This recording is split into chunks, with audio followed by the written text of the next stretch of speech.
Welcome to the Low Carb MD podcast. No one is beyond help. No one is beyond hope. Nothing said on the Low Carb MD podcast is medical advice. Please consult your own doctor before making any lifestyle changes.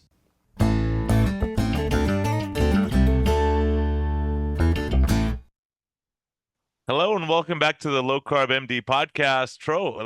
We don't outnumber our guests now. We had a two-on-two battle going on here, it looks like. Oh my God, it's going to be fun. It's been fun already. We may walk out of this in a trance, or maybe we'll wake up from a trance because we have two trained hypnotists and two great people. So, two people who I've met maybe 5 or 6 years ago, interacted with on social media, listened to, their amazing podcast, the Brain Software podcast. Followed them on X and other platforms. So really excited to have Mike Mandel here and also Chris Thompson.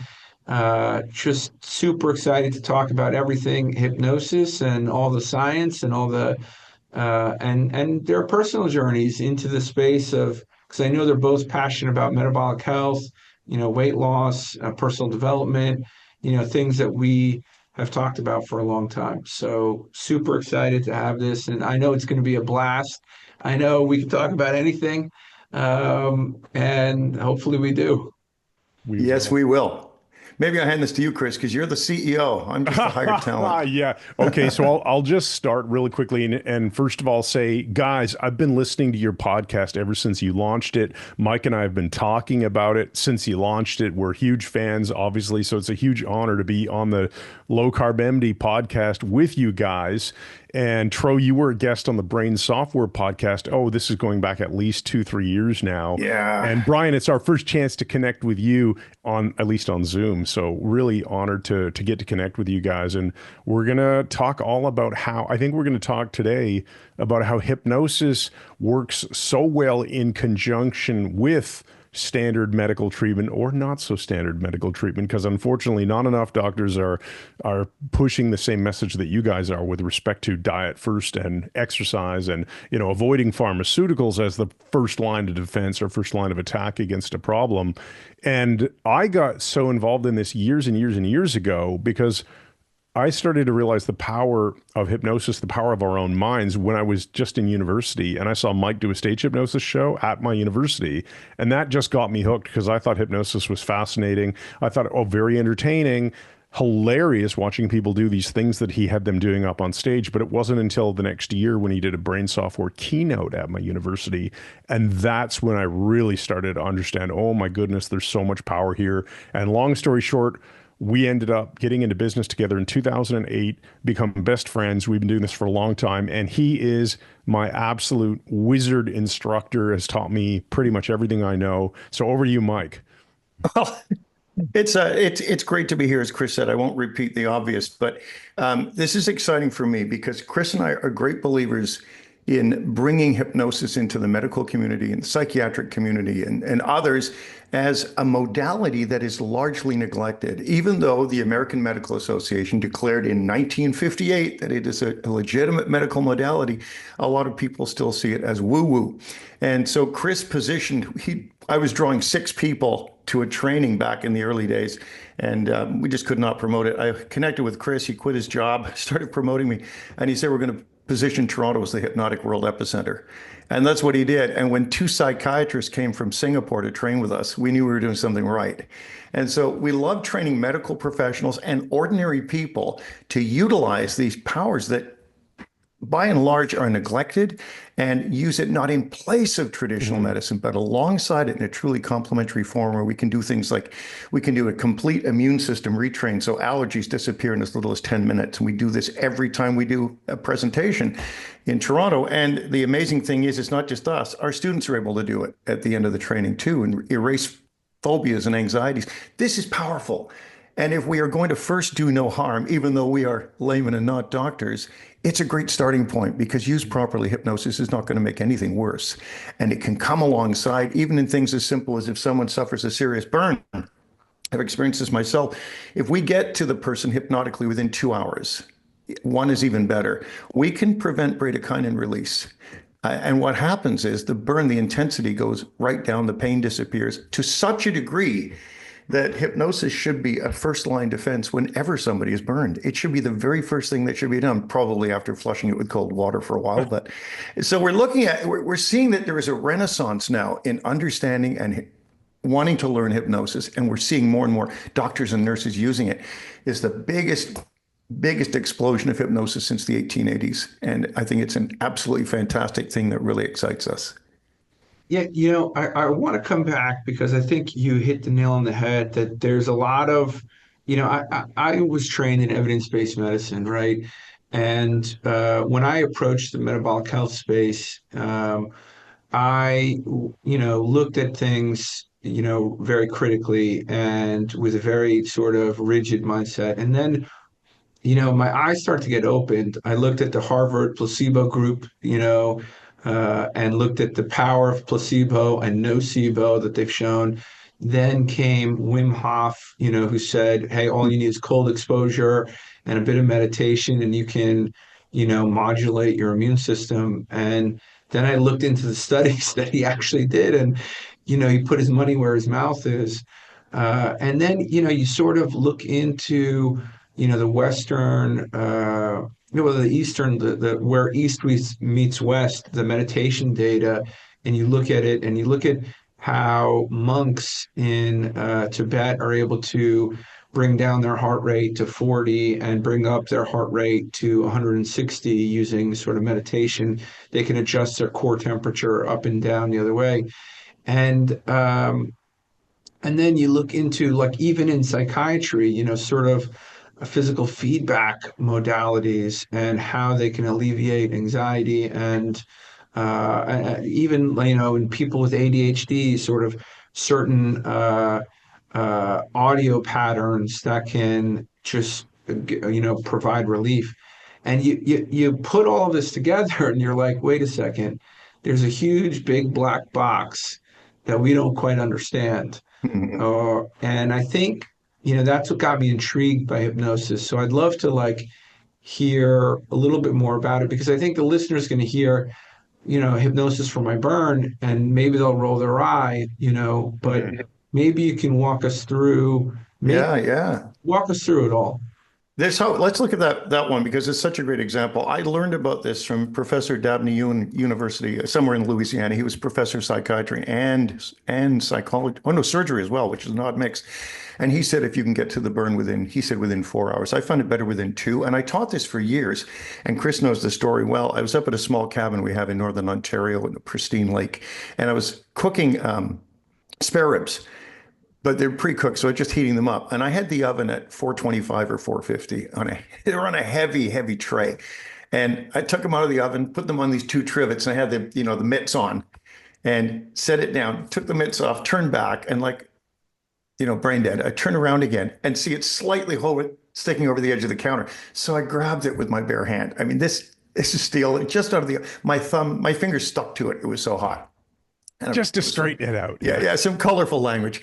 And I said to my wife, okay, I'll be back in about 20 minutes. She said, where are you going? I said, I'm going to do some hypnosis. So I ran down to the cold water tap, went and lay down, and this was it. Anybody who's done our class, our 5-day intensive, can go into trance within seconds after that. You just learn how to do it. I went into trance, and just imagine a little firefighter about this tall. And he had liquid nitrogen in tanks. And he came up and started hosing down my fingertip that was throbbing. And he kept doing it. And I imagine it was getting white and cold. And when it stopped, he went to the other one, started doing that one of the 2 fingers. And the first one started to throb again. So he went back. It just went back and forth until it stopped, till the pain disappeared. So I don't know if it's a gate theory, whatever we're doing here, but something happened. And then the next morning when I got up, I said to my wife, look at this. Remember I burned myself, my hand stuck? And she said, yeah. I said, look, nothing. And I held my hand up like this. And she said, you're kidding. It's the other hand. And I went, no, it's not. And there was not any evidence of a burn, which absolutely blew my mind. And this is out of the book, 101 Things I Wish I Knew When I Started Doing Hypnosis by Dr. Dabney Ewan. And it absolutely works. Now, I have no idea how. We say hypnosis is the mind-body connection, to quote the late Tad James, a trainer. And it seems that with a proper trance state, when I say proper, because we're going in and out of them all the time, when we get a useful and robust trance state, it appears that our intention behind it is one of the greatest things that makes it work. It's as though it activates a wide range of responses just by intending clearly for something to happen. And trance is an amplifier of human experience. So anything we can do better in a hypnotic trance, including hypnosis. And it's important to note, like, this isn't some woo-woo thing where, time is going backwards and we're reversing the burn. No, of course not. You can't undo, thermodynamics and physics here. So there's obviously still some tissue damage, but it wasn't severe enough at the immediate point of the burn to be noticeable, and it heals up pretty quickly. You're just stopping the body from progressively making the big blister and having it pop and ooze and be all gross. Wow, that's fascinating. I mean, there's so much interesting information, and I'm curious, Mike, how did you convert from doing stage shows and making this an entertainment form to really looking at medicine and helping people? That's a great question. I started doing hypnosis in 1965. I was 12. And we were immigrants from England, and I had a knack for it. I found a book on it, started hypnotizing my friends. My first subject, Wayne Gibbs, who I reconnected with many years later. I made his hand cataleptic. He had glove anesthesia, no sensation, and I shoved a hat pin through the flesh of his finger that was bleeding, and he was just sitting looking at it. And his parents found it way less interesting than I did, and I had my cease and desist order. And I kept doing it for 10 years just as a hobby. But then in 1975, it became a full-time job. I began performing. I did approximately 5,000 shows in 3 continents and loved it, and then retired from it because I'm going to be 72 in a few weeks. And I retired 7 years ago. I thought I just had enough being on the road. But back in 1992, 93, I started studying NLP and went on to become an NLP trainer and trained with Dr. John Grinder, the co-founder, and Richard Bandler, the co-founder. And my mentor, Derek Balmer, was an amazing hypnotist and trainer, and I just kept studying and laying on the things. I'm standing on the shoulders of giants, basically, the best trainers in the world. So I've got being a sponge, and then learning the NLP made it easy to fix phobias and get rid of anxieties and things. So I started looking into it more and more and more, and eventually I was a therapist for about 7 years in Toronto, and then found out my real joy is teaching. I love seeing my students replicate excellence. So that having lunch with somebody who has a severe cat allergy, and there's a cat wandering around their legs in a patio at a restaurant, and she put it on her lap and ran the allergy cure or immune system retrain protocol with this friend Rick Green of ours, who was a Kalamazoo police captain. And in 10 minutes, she'd erased the cat allergy. And he sent us the pictures. The cat's on his lap and he's petting it like it's nothing. So clearly, if we can, I mean, think about this. This is how bizarre this still is to me after all these years, after doing this for 50 years full time. How is it, and they've known for the ubiquitous they have known for 100 years, that you can hypnotize someone, remove a secondary molar with no pain, and tell the bleeding to stop when it reaches the top of the tooth socket, and it will. So the implication is free-floating platelets can aggregate due to suggestion. I don't understand it. I haven't got a clue, but it works. Yeah, I remember a study, sort of looking at, sort of using the placebo and nocebo effect, like, inducing nausea, giving people nausea medication, giving people sham, and the power of the mind. I think we don't quite understand it, and we haven't really explored it. I don't think anybody's explored it. We've sort of stuck to science, and I think science has a lot, an evidence-based approach to medicine has a lot to offer. But it's not everything. I mean, it's right there in the scientific literature that the placebo effect is very real. The nocebo effect is very real. I think meditation we've shown that it has certain, you can modulate much of the body that we thought was involuntary. So this idea that, connecting the mind and the body, I don't think we really have a full grasp, or at least I don't. Maybe there's people out there that have more of a grasp of it than me. The great Sarno talked about it.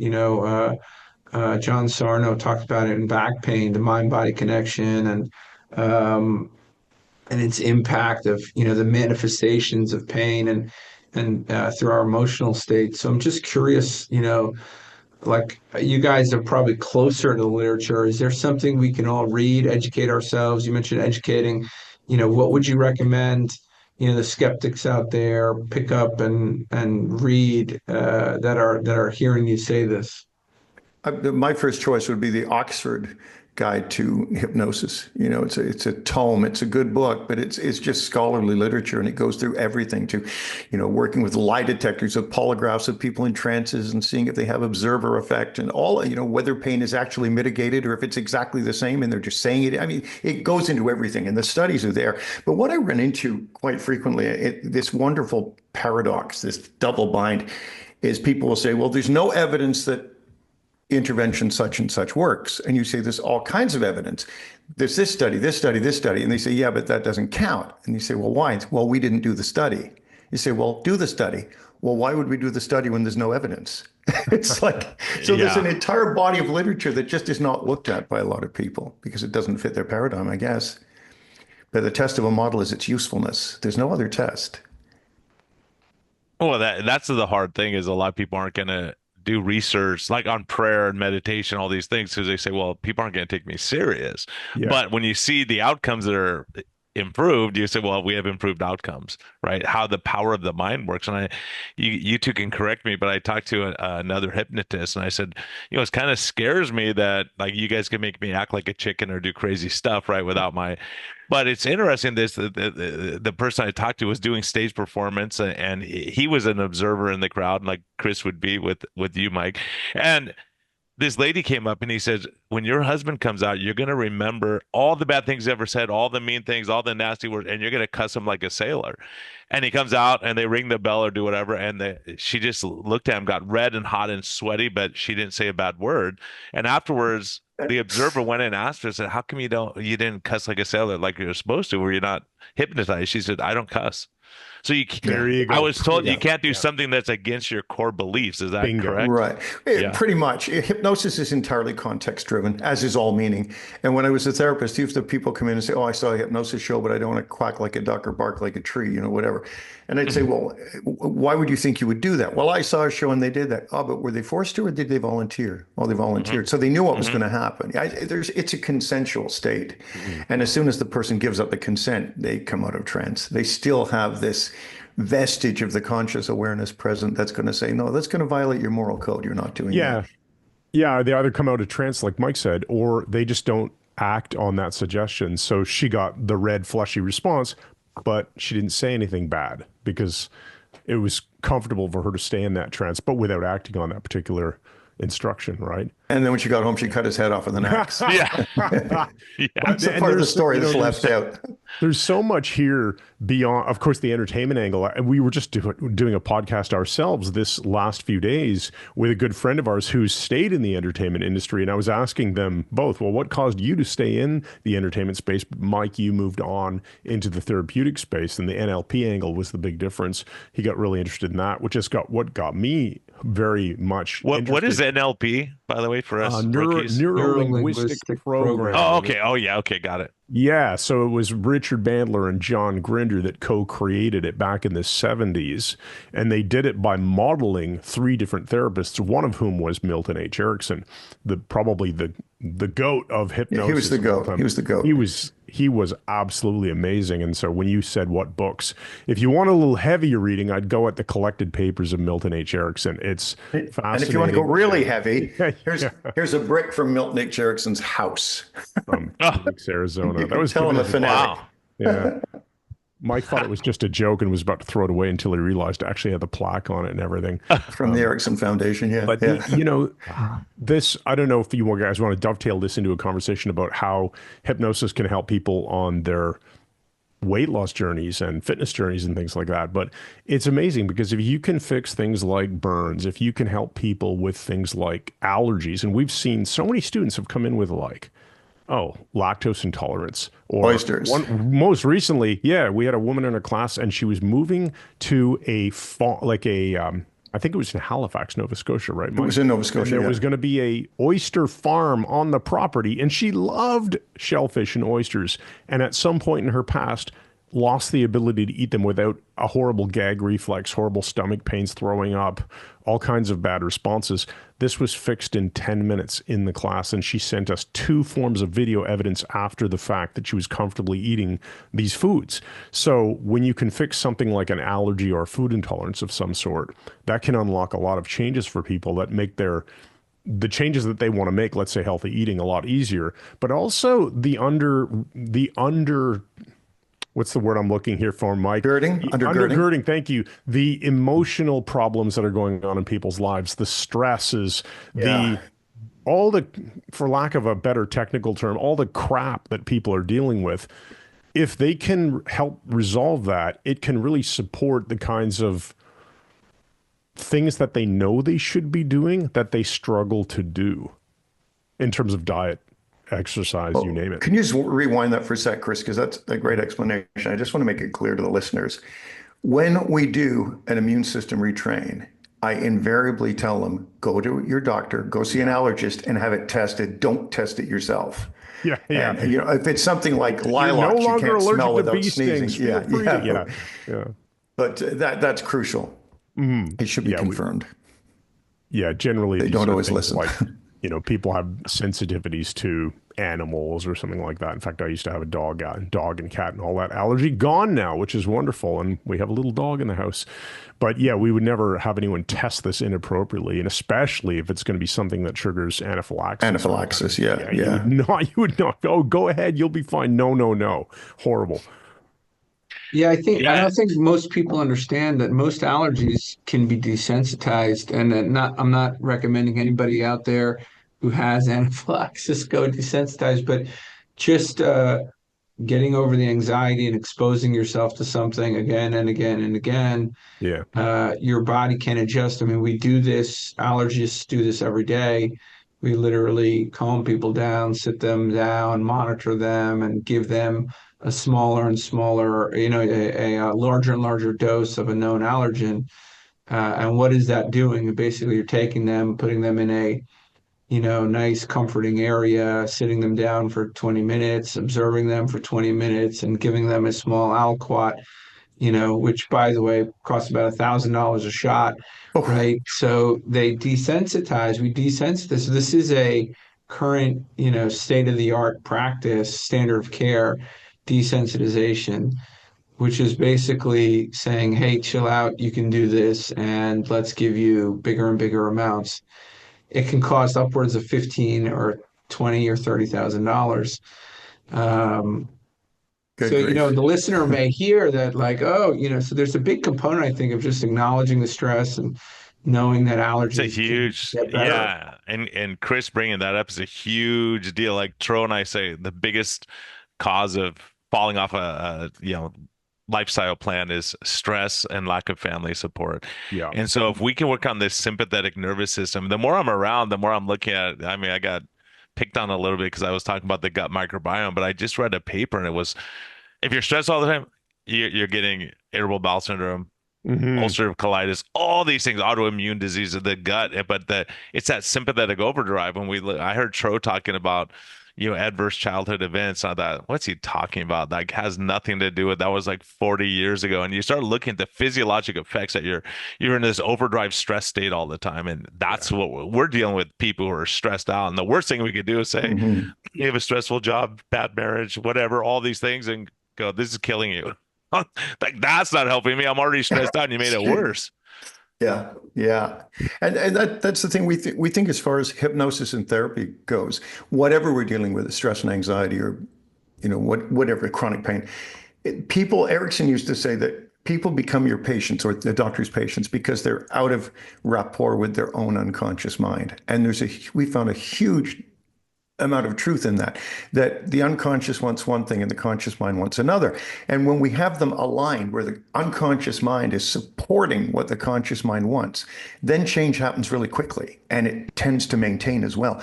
But, we have a very good friend who periodically said, I'm going to go on a 10-day water fast. I'm going to go on a 10-day water fast to get my weight down. And he's been doing this for about 6 or 7 years. And he's continuing to apply the correct solution, which does not work despite being the correct solution. There's still something unconscious that has to be corrected. So he's going to crave the right sort of food and stop eating late at night and all these other things. Yeah. And that's the beauty of hypnosis. We can get in and change that programming a lot of the time. Yeah, that's a really good example, Mike, where if somebody unconsciously, they just want to be able to have their junk food, and consciously they want to be fit, well, those are not in alignment. So we have to do some work to align those two. And so that they stop thinking, oh, well, I'll just hit the easy button of going on that, easy to them if they can do it through willpower alone, the 10-day water fast. They'll lose a bunch of weight, probably muscle mass, water, and some body fat. And then they go back to their old habits and put it all back on again. And it reminds me a lot of the modern day easy button in the medical field is probably Ozempic, right? Oh, new side effect discovered last week I saw. Women experience hair loss from Ozempic. It's getting widespread. That might turn it around. Yeah, there's a lot of, well, the other thing that just happened is, and I don't know if you know this, Tro, but the compounding pharmacies are now no longer going to be selling it. So there's a lot of companies that are going to be hurting because that's their 90% of what they're doing. And all of a sudden you can't get that drug anymore. It's going to go from $200 a month to $1,800 a month. It's going to, wow. Yeah, it's an incredible thing. And they're stuck because when they go on it, they're going to gain, when they go off it, they're going to gain all their weight. They've lost muscle mass. Yeah. It's a nightmare situation. If they don't change their habits, then you stop doing the thing and you get the old results again, right? So it would be so much more effective for them to align, get rid of the stress, get rid of the insomnia. Once the stress is gone, or the anxieties or the fears, whatever they're dealing with, a lot of the food cravings disappear. And there's almost, in my mind, there's this interesting cause-effect loop. You can, if you have the stress, maybe you'll have a food craving, and so you start doing all this nighttime snacking, or you have insomnia or whatever. And if you fix one problem, oftentimes the other one goes away too. So in my mind, it doesn't really matter which way you tackle it, whether you tackle the cause or you tackle the effect. I think of them as often being cause and effect loops, but a lot of the times it's just much easier to start with, okay, well, what are you thinking about? What is going on right before you decide you're going to open that cupboard and eat those cookies? What's happening? And they can get in touch with that feeling, right? Yeah, get very specific. And you start asking probing questions, and all of a sudden, they will become aware of things they were never aware of until you asked. Then it becomes very easy to do an intervention with them and give them immediate results, and give them some homework, of course, that they can carry on into their everyday life. And suddenly, talk about that homework, Chris. Talk about it. Yeah. Talk about homework. Now, here's the thing. I think, and you gentlemen will agree with me, it is incumbent upon all of us to not only find these solutions, but to consistently practice them and be willing to change direction. This happened to me last fall. I go out to our cabin for months. And I do my body weight exercises, and I started walking, and it's beautiful forest. I was walking 7 miles a day, about 5-6 times a week. I started dropping weight. I was, I'm so happy. I used to be 190. I'm now down to 155. This is terrific. And then I run into Chris one day, and he says, "What the hell happened to your muscles?" And I went, "What?"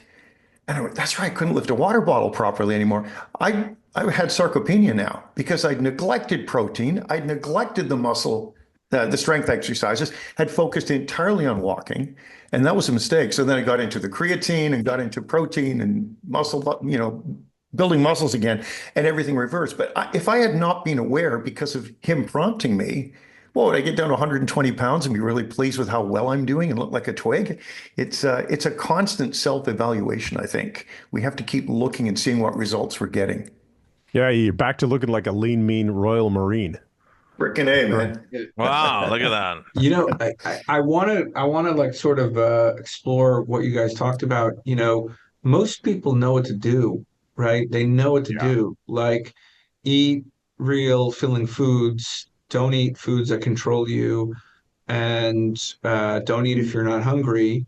And if you ate and you think you're hungry or you're called to eating, figure out what's going on, right? Like these simple sort of things.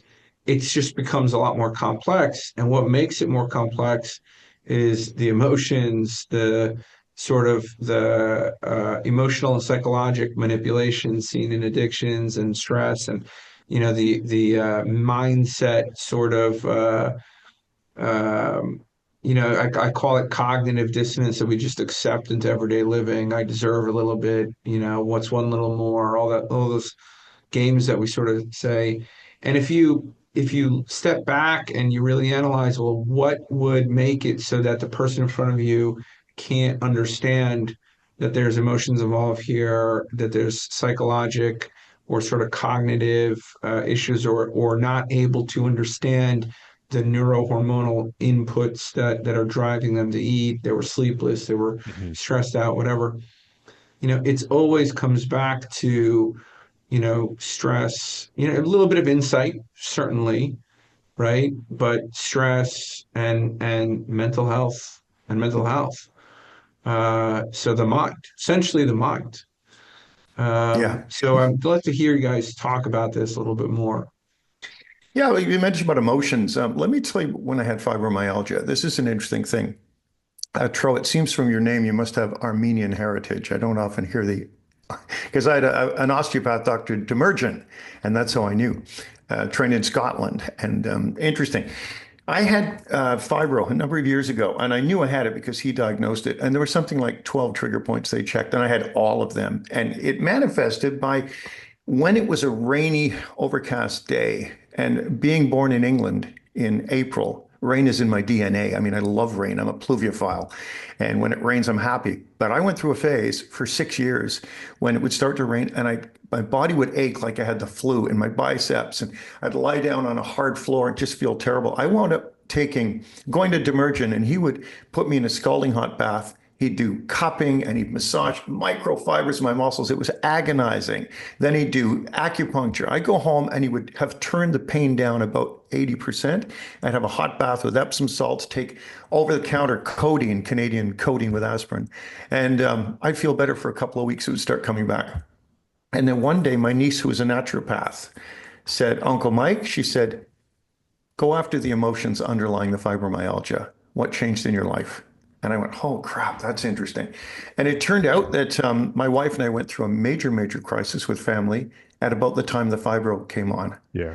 And so the way I went after it was using one of the modalities of tapping on acupuncture meridians to release the emotions underneath. I have distilled it down to 6 points. So the forehead, outer corner of the eye, under the eye, on the cheekbone, under the edge of the collarbone on either side. Squeeze the wrist, take a deep breath, relax, and say peace. And this method can erase negative emotions really quickly. And I'd used it in my practice for phobias, anxieties, all kinds of things, panic attacks, but I'd never used it on fibro. And so I went downstairs, said to my wife, "I'll come back up if the fibro's gone. I'm not coming back until." And I went, it was killing me that night. And that's the best time to treat something, is when you're experiencing the bad effects, when you've got that ego state executive. So I said, "What am I feeling? What am I calling this?" And I said, "I feel like I've got the effing flu. That's what it feels like." So I went, "It feels like the flu. Feels like I've got the flu." Did all the tapping points. So I checked the SUDS on it. It started like an 8 out of 10 for agony. And after one round, it was like, okay, this is a 3. And I said, remaining flu, did it again. It suddenly jumped up to a 6. I said, "But what is it now?" Deep gnawing ache in my hips. Deep gnawing ache in my hips. Tap this. I just kept doing this for 45 minutes and went back upstairs, and I was pain-free for the first time in 6 years. And my wife said, "That's insane." 1 week later, it started to rain, and I got a tiny twinge, did one round of tapping, and I cured the fibro. I have not had it in, how long is this now, Chris? 9 years? Not even a trace of it? But no, maybe 6 years. I don't remember when it was, but I do remember because we were at jiu-jitsu together every week. Yeah. And for a period of time, you were coming in with excruciating pain. Hardly and then walk, one day you came in and you said, "I took care of it." And you had not had it since. Yeah. No. And so that was at least negative emotion. Yeah, no, the model would say there's some sort of electromagnetic disturbance. When I studied with Willem Lammers, a Swiss psychologist, his model said that all trauma is stored right brain for a right-handed person as an electromagnetic problem. And we get states in the past that are stuck in the amygdala with a linguistic tag on them. They have a name. So we have to get the client to name. What is it I'm feeling? "Oh, it's agony." Okay, no, oh, so you got pain. No, I said agony. And these protocols shift it from the amygdala into the hippocampus, put it in the context of our life story, and then fire it parahippocampal gyrus through Broca's area. It becomes actualized now in our life, and it disappears, and it appears to be a one-way gyrus. It doesn't come back. And that's the astonishing thing, that somebody can have something, it doesn't seem to matter. And when we combine this with hypnosis and layer them on top of each other, it doesn't seem to matter if the person's had the problem for a week or 40 years. It goes away just as easily, and it tends to last. we're gonna have to cut this part because my dad did this like 15 years ago, and we all teased the heck out of him. Like he's like, I am happy, and he's happy. And I'm like, seriously, Dad? So he's gonna be thrilled. I'll have to play this for him. He's gonna be thrilled that he was Brilliant. justified in that. That's hilarious. Yeah, but that's so interesting. There's so much we don't understand on how the Yeah. body works, and that is pretty remarkable. And one of the other interesting things, I had to pull it up while you're talking, but interestingly enough, what there were studies, and I thought it was crazy at the time, but that metformin, which helps lower insulin levels, and it's a treatment for fibromyalgia and chronic pain, and Oh, there's no kidding. tons of studies on that. So probably what you're doing is physiologically you're lowering the stress hormones like cortisol, insulin, and Yeah. then fibromyalgia gets better. And people, and it's always been, they say you're hysterical because you have fibromyalgia. It's in your head because we can't find Yeah. markers for it, right? Oh, We're not horrible, seeing yeah. inflammation necessarily going up and all that. So, while you're talking, I'm just fascinated. It would be so interesting to see what hypnosis does to insulin levels, cortisol, stress hormones, because that's what we're fighting against a lot of times. Yeah, I mean, think we can even change thyroxine levels by helping someone's metabolism. And the key is we never say your thyroid is working overtime. So we'd say something like, and your thyroid is responding appropriately and producing the exact amount for you to have optimum health. We're layering all these positives on and letting the unconscious work out what that means. Yeah, and I just wanted to step back to what you two are saying. Maybe one of you can answer this. It's not that stress goes away because we all have life stress. It's our perception of the stress. And I think we have studies on that saying some people perceive the same stress to be a major life-ending thing. Other people go, yeah, it's stressful, but I just deal with it. Maybe Not all pain is suffering. Two people can have the identical pain. To one person, it's a background that's an annoyance, and to the other person, it's ruined their life. And that's so true, isn't it, Chris? The perception of it. Exactly, Brian, what you said there is, to me, resonates 100%. The idea that the stressors are still there, right? So whether it's the stress at work, the boss that you don't get along with, or the fights about money with your wife, or whatever's going on in someone's life, those things may still be happening, but it's how you perceive, what you believe about yourself in terms of your own ability to handle them, and then how you respond in those situations. That's what really matters, I think. And so, yes, is it nice if you can help somebody get out of a bad situation? Like if you're constantly getting beat up by somebody, obviously, change your environment or change your skill set so you can fight back. But if it's not, a violent situation, it's just like, oh, well, my boss kind of stresses me out a lot. And you can change someone's perception of that simply through conversation and some hypnosis. Or, you can do this stuff conversationally. Their stress will change, their response will change, and they will feel better. And they will be less likely to have insomnia, less likely to skip their workouts, less likely to go buy junk food at lunch or a bag of chips that they snack on at nighttime. They'll be more likely to follow the instructions that you guys are giving them when they want to live an awesome life. It's a how about the mindset of people say, we'll get patients go, I'm just have no willpower, or I'm just weak, or I'm always late, or I'm unorganized. I can't plan my meals. All these things that we label ourselves with. Is that something like affirmations? Like, how do we overcome that issue, right? Because some people say, hey, if we can get you exercising, well, I don't want to get sweaty. I don't like exercise. Oh, I can't exercise. I get too tired. My knee hurts. And those kind of things. We have excuses for everything. Yeah. Oh, one of the things we run into. You got to talk about this here, like the reticular activating system, empowering questions, present state targets. It's so much here to unpack. One of the things we run into again and again is people are not at threshold. And when I was a therapist, I wouldn't deal with people who are not at threshold. You can tell when they are because they can congruently say something has to change. It has to be now, and it has to be me. And when they can congruently say that, then they're on the wall. You just give them a little nudge and they'll fall off the other side. But when people go to try therapy, well, just try it and see if it works. That's not threshold. So first of all, there's that attitude of this is going to change. It's me and it's going to happen right away.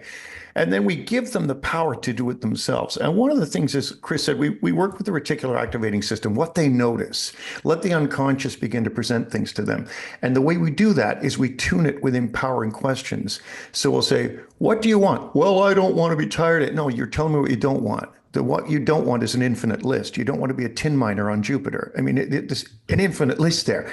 You don't want to be tortured with barbed wire for 6 years. What do you want? Well, I want to feel better. Okay, what's your evidence criteria? What will you see, hear, and feel when you feel better?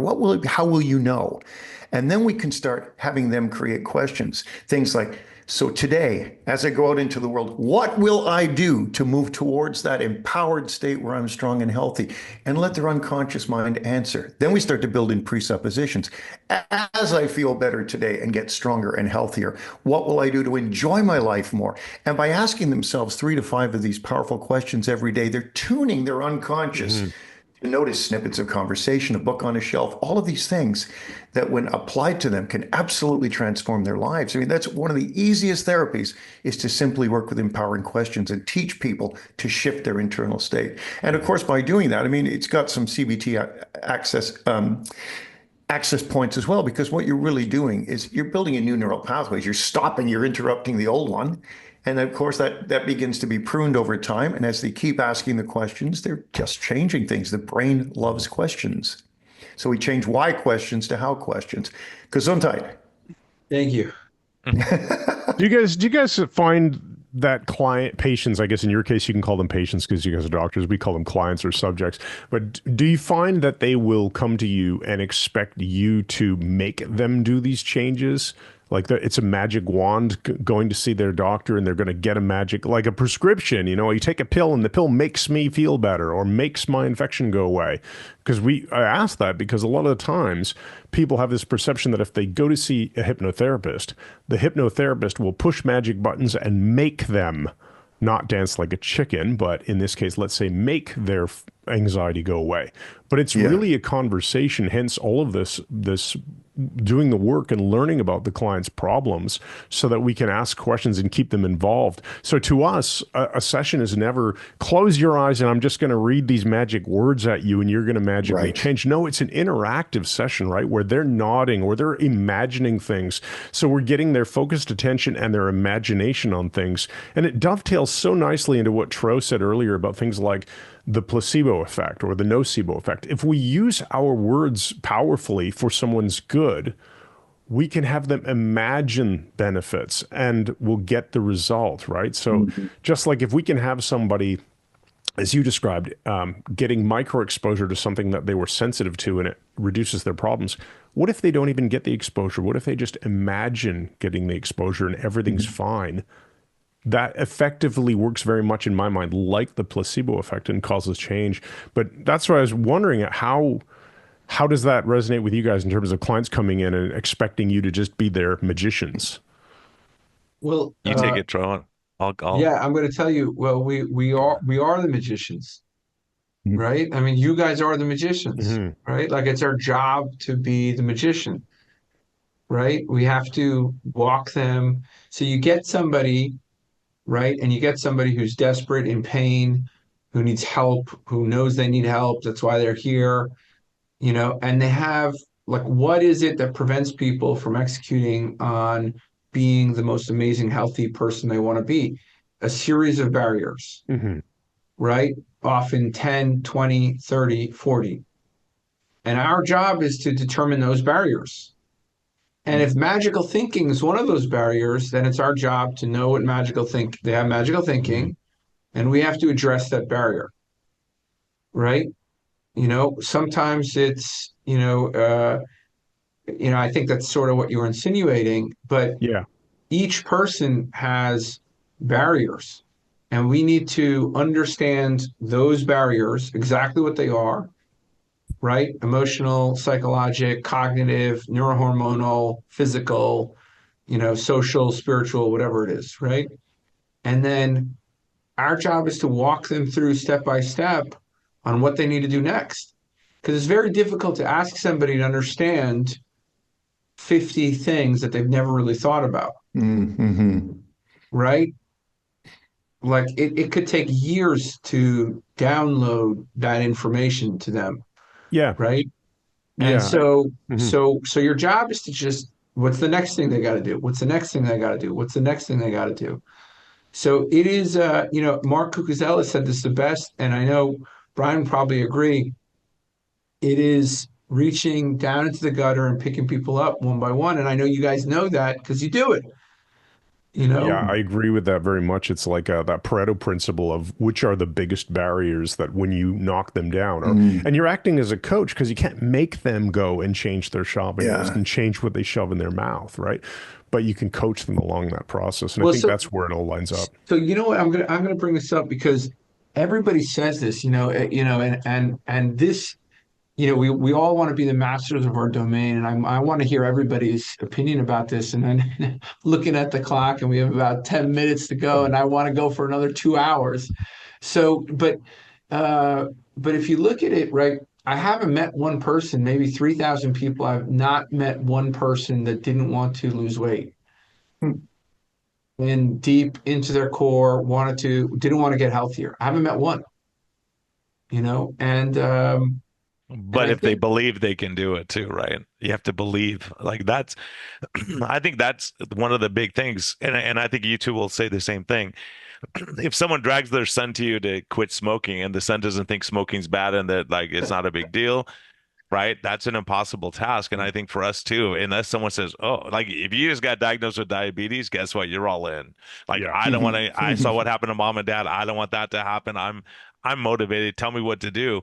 Right. And I think people who want to know that, like, there's stuff you got to understand the physiology of why we're lowering insulin, why we're doing these things. Because a lot of people say, just tell me what to eat and I'll do it. Well, it's not just that. Stress and sleep and anger and all these childhood issues. We have so much going on that there's not a magic, like you're saying, the magic pill where you go take this. And I think that's where we have drugs like Ozempic that pop in. People just shoot me with that drug and I can just do what I'm doing and get what I want without making any lifestyle changes. And the changes are so crucial. I mean, even we've noticed this even with things like smoking cessation. I did a fair bit when I was a therapist, not much, but I ran into this phenomena that's very much what we're talking about here. Whereas somebody would come in and we'd run all the process and everything. It seemed to me more and more I was running into people who wanted to quit smoking without actually quitting. That's the part they were leaving out, that they still had to quit. They couldn't wait for me to do some magic and it would disappear. Their job was to stop smoking. And I can give them all the reinforcement to help them. But they always seem to be looking for a magic bullet that would quit for them. And I think it can be the same with a lot of areas of life. People have to assume responsibility for their own well-being. And that's why I didn't work with people who weren't at threshold, because there were so many people who really wanted help and were ready to be helped. And everybody wants to quit smoking. Everybody wants to quit smoking. Right? Like everybody wants to quit smoking. Not everybody's ready to change. Yeah. Who's responsible to make that determination? Yeah. Right? Like everybody, it's like, I want more money. Everybody wants more money. Right? Like that. Everybody wants to breathe, not suffocate. Right? So that's the thing. It's like, I don't think there's anybody who's like, well, I don't want to quit smoking. Maybe they've got learned helplessness and they're like, they feel like they can't. So they're like, I don't want to do this right now. I can't do this right now. I don't have the effort to do it. I can't. Everybody wants to quit smoking. And it took me a long time to radically believe that at my core, because I felt like, well, people just don't want to take responsibility. It's not that people don't want to take responsibility. They're just not ready for change. And that key, it's a mindset difference that I would implore everybody here to adopt and just please take. That's threshold wants again. To do better, Yes, yeah, exactly. That's threshold again. It's the guys who will say something like, "Oh, I definitely want to quit this or quit over drinking, whatever it is," and give me your reasons. I'll say, "Well, my wife wants me to." Now, that's not threshold. That's to stop his wife from nagging him. Or if the person, "Yes, I definitely have to quit. We have lung cancer in our family. I want to quit." Okay, start now. Well, not yet. I was hoping I could come back in a couple. That's not threshold. So I think we're saying the same thing in different language. Yeah. Yeah. Well, funny enough, I want to tell you guys this story because I had a patient. She came, we've been dealing with different stuff with her, and she said, "Oh my gosh, yeah, I quit smoking. I did because I talked to her about hypnosis, trying it for weight loss stuff." And she goes, "You know what, doc? I did hypnosis for smoking. It totally worked. I quit smoking. I couldn't stand cigarettes." I'm like, "But you're smoking now again. If it worked, why are you smoking? It didn't work, right?" She said, "No, it worked. I couldn't stand the cigarettes, but I started again because I gained 30 pounds when I quit smoking." Oh, gee. So she started smoking again to lose her weight again. Wow, secondary gain. Oh, wow. Yeah. Oh, wow. That's amazing, isn't it? It is. Interestingly, before we wrap up, I know we're running short on time. I wanted to make sure we give your guys' audience an opportunity to experience something in terms of just a simple exercise that could help them with like a food craving or something like that. I also I wanted to offer this because it's on topic. So when it comes to threshold and people wanting to make a change, many years ago, a friend of ours, James Tripp, in the hypnosis community, he introduced us to the work of Michael Pantalon, a doctor, PhD, right? Michael Pantalon. And he wrote a book called Instant Influence. And one of the best things in this book was it's a whole system, but this one way you can help people to get to influence is to ask them a question they will never expect. You start by asking, let's say with smoking, how ready are you to give up cigarettes? Not how willing, how ready are you? And they'll on a scale of 1 to 10, how ready are you? They'll give you a number, right? Let's say they say a 6. Don't let people give a 7. A 7 is a cop-out. They give you a 6. You say, that's interesting, a 6. Why didn't you pick a lower number? Not a higher number, a lower number. It's like a mind-blowing thing. They start talking you into why. They talk themselves in, really. Secretly, you're getting them to talk themselves into why they're at a 6, not a 4, not a 2. Why is it a 6? I don't want to die of lung cancer. I want to see my grandkids grow up. I want this. I want that. That'll push them oftentimes to the threshold they need. So it might be a useful thing to do. Motivational interviewing. That's exactly where it comes from. Yeah. Yeah, I mean, it's fantastic. Oh my gosh, look, spent an hour here, Brian. I'm like itching. It's crazy. So what are some tips you have? I'll give you a simple one. A great one, Brian, that people can use. I'll give it really quick. If somebody picks a food that might be, what would we call it? A domino food. They start one, whether it's pistachios or potato chips, they can't stop. So we say, Burritos. Just sit there or sit there and imagine that food and imagine the compelling power of that food. So if I think pistachios, which I really like, I think, where's the image? Where's it in my mind? Well, I don't see it. No, where could you see it though? Okay, out here. Is it color or black and white? Oh, it's color. Is it close or far away? Well, it's pretty close. Is there any sound with it? Yeah, it's the crunch when I open the pistachios. Okay, and just take that and push it away. Act as though you do. You say, now take something you hate. What would you never eat? Oh, raw oysters. I wouldn't touch them. Ugh. You said the person shudder. Think of raw oysters. Okay, what do they look like? They're yucky. They're cold. They're slimy. And we build all this. Is it black and white or color? Oh, it's a slimy gray color. You build up and write all the submodalities down. And then you say, okay, push that away. Now bring back those pistachios. Make it clear. Now take away the crunch and make them slimy and gloppy, those pistachios, and make them gray. And feel the chill that comes with it. And I'm calibrating the person's behavior for the switch that has sunk in. And by switching the submodalities, close, far away, panoramic or tiny, color, black and white, by changing these, we change the way the brain codes it.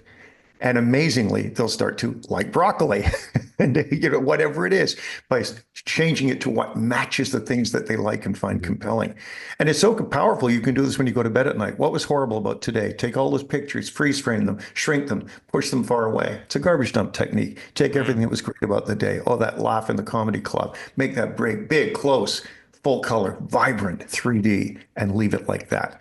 And the brain over time conditions it and does it automatically when you go to bed. Amazing stuff. Yeah. And then once you're done, if you just shift your breathing and activate your parasympathetic system by doing more like inhale, exhaling slowly, which of course you guys know about, you can really amplify and cement in the changes of feeling really good about the changes that you just made. We change the breathing a lot when we install hypnotic stuff. Yeah. No, it's amazing. So what's typical for you for like if you have a client that called you and said, look, I'm struggling with whatever, how many sessions will they have? How long does it take typically? Good question. I've not been doing therapy for a number of years. I just teach it now, but it was always for things like phobias. That's a single session cure. I've never had that go past that. I mean, somebody who's terrified of spiders can handle a tarantula 10 minutes later and be quite happy and think he's cute. That sort of thing. Things like the allergy, I've never had the immune system retrain fail. And that's about a 10 to 12 minute intervention. So some areas, and the burns, which I did twice, but some areas we can fix very quickly. We're not saying that's always the case, and we're not saying it's wrong to do multiple sessions if it's necessary. But there are some things where the hypnotists become the special forces of therapy. We jump in, get the job done, and jump back out again. And there's not a lot of money in that. Yeah, that's a good point. There isn't a lot of money in it. But you know what? Another way to answer the question would be when Tro referenced the barriers, right, that people have, each of those barriers, all the main ones, probably be one major session, sometimes two or three. So if something is like getting over a past trauma, you could probably do that in one or two sessions, maybe three or four, depending on how severe it was. Some people have some really horrible backgrounds, but it's just like I grew up and I was kind of bullied in school, but nothing super bad. It just made me feel a little bit weak and I need some confidence. You're probably taking care of that in a couple of sessions. Then we've got to change some habits. We've got to work on some food cravings. We've got to work on motivation. We've got to work on better sleep, all these things, right? Those are all going to be independent. You're not going to do all of that in one sweeping session. So, but you could probably make, I would say most of the time for sure under 10 sessions, you can make ridiculously powerful changes to people's lives with their cooperation, with their not agreement, with their cooperation, with their involvement, deep involvement. Right. Just pulling stuff out of the subconscious, just pulling it out of the subconscious, getting them to be aware of it. If you ask me what's the secret sauce, it's just becoming aware. Like you just said, you felt weak, you're bullied in school or whatever. Like, oh gosh, like that's what's been driving me. That's why I'm angry or whatever. I think the more we're able to pull out of and we don't hold those keys, like as practitioners of whatever we do, we don't have that info. They have that info. Yeah. Yeah. So we're just accessing the info. They're giving us permission to get that info. Right. And I think that's what you're describing, right? I think it's exactly the same thing with hypnosis. When we put someone in a trance and we take them back to the first time they felt a certain feeling, let's say, and they start describing upon our request, what's going on in that scene? Was it day or night? Were you alone or with someone else? And they're telling us they're going to realize what's going on and have a realization.